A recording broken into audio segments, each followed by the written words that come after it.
everyone, it's Jack from Cultaholic.com, back again with another news update. It's a double news update day because there's just been so much news from the exciting world of professional wrestling. In this video, we're going to talk about three news pieces. We're going to talk about, first of all, a new title match has been announced for WWE Evolution, the first ever all-women pay-per-view coming up soon. Also, we're going to talk about a few new shows that have been announced, not in full detail, but a few promotions are going to be running over WrestleMania weekend for the first time ever. That's very exciting, especially if you're a fan of the old indie wrestling. And finally, of course, we're also going to talk about a 5-star match that has been awarded by Dave Meltzer for a recent match that took place in the past 7 days. So without any further ado, let's get straight into it and let's take a look at all of the news. First and foremost, it was revealed last night on NXT that there will be a Women's Championship match, an NXT Women's Championship match, I should say, at WWE Evolution, pitting the champion, Kairi Sane, against the challenger, Shayna Baszler, who of course lost the title to Kairi Sane in the first place. Hopefully this match will be a good one just based on their previous history. Of course, Kairi Sane and Shayna Baszler do have a really good dynamic in my opinion. Kairi Sane is the sweet yet competitive babyface, Shayna Baszler as the emotionless, menacing, sadistic heel. So it'll be nice to see them do battle again. Hopefully the finish of their previous match is also incorporated into this one a little bit. If you remember, Shayna Baszler had Kairi Sane trapped in a chokehold, but Kairi rolled through, planted her feet on the canvas and pinned her clean to become the new champion. If I was a man who predicts wrestling outcomes, which I do, then I'd predict probably that Shayna Baszler will lose and the Kairi Sane will retain the title, but that would only be a confident pick in my opinion if this was on the main roster. Because this is an NXT match and NXT's booking often throws up a few more surprises here and there and can be a little bit more difficult to predict now and again, I'm actually not certain which way this match is going to go, but I still think I'm going to stick with my pick of Kairi Sane as the winner and then Shayna B will be off to the main roster fairly soon.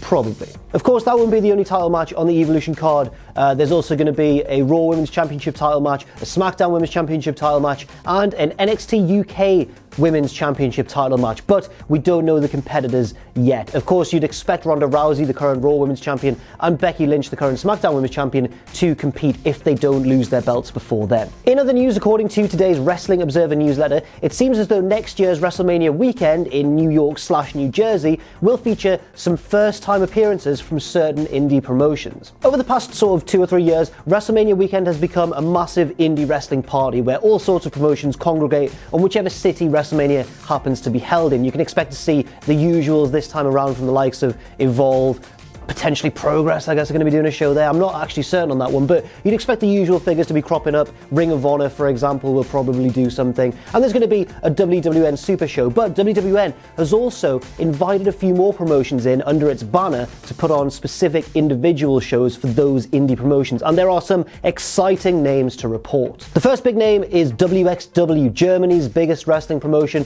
and one of Europe's biggest wrestling promotions, actually. It has really grown a lot in stature over the past few years, thanks to the work of guys like Walter, Ilya Dragunov, and also outsiders who've come over and made a name for themselves in the German promotion like Timothy Thatcher, David Starr, and I think Cody Rhodes appeared once in the past sort of year or two as well. So they're not shy of occasionally getting big stars in too, bigger names, global names, I mean, household names, not The Rock. For those who don't watch WXW, it's kind of a modern, hard-hitting style mixed with some very exciting booking from time to time, and it's got a lot of young up-and-coming talent as well. Bobby Guns is one that I've been told to look out for. Ilya Dragunov, I think, is still only in his mid-20s and is a very intense, very exciting wrestler to watch too. So if you're heading to WrestleMania weekend next year, be sure to check out that WXW show. It's virtually guaranteed to be a great night of wrestling. A promotion as well that maybe doesn't guarantee great wrestling, but certainly, how do I describe it?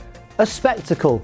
A promotion that guarantees a spectacle, whether you react positively to it or negatively, will also be appearing at WrestleMania weekend, and that is DDT. You may be familiar with the fact that I am a 2-time DDT Ironman Heavy Metalweight champion, and the fact that I'm a 2-time champion in that promotion, of which I've never appeared at a show for, by the way, kind of says all you need to know about how seriously they take the grand old traditional business of professional wrestling. That doesn't mean though that DDT is all fun and games. I mean, Kenny Omega and Kota Ibushi have put on matches there in the past and really tore the place up. So I guess that maybe there'll be a balance of comedy and serious wrestling, but I'm not entirely certain. And finally, speaking of the Wrestling Observer newsletter, of course, who put out that previous story, Dave Meltzer has awarded 5 stars to a recent match from the past 7 days of action. I mean, it's not huge news because 5-star matches are a semi-regular occurrence now, not just in New Japan and places like that, but also these days in places like NXT, where, of course, we've seen the likes of Johnny Gargano and Tommaso Ciampa, and also that big multi-man ladder match pick up 5 stars for the first time in many, many years for WWE, since 2011 when CM Punk and John Cena tore the house down. I should also give credit to Andrade Cien Almas because, of course, his match with Gargano was, I think, the first 5-star match under WWE's banner since 2011. But this week's 5-star match did not come courtesy of WWE, it did come from New Japan Pro Wrestling, and it was 2 of the most storied rivals probably in wrestling history. They're probably going to be looked at as one of the best feuds ever of all time, and that is, of course, Hiroshi Tanahashi and Kazuchika Okada. The pair did battle last, I think it was Sunday, at Destruction in Kobe, which was a match for the title shot at Wrestle Kingdom in the main event at the Tokyo Dome in January next year. So Tanahashi had the briefcase going in because he, of course, won the G1 Climax.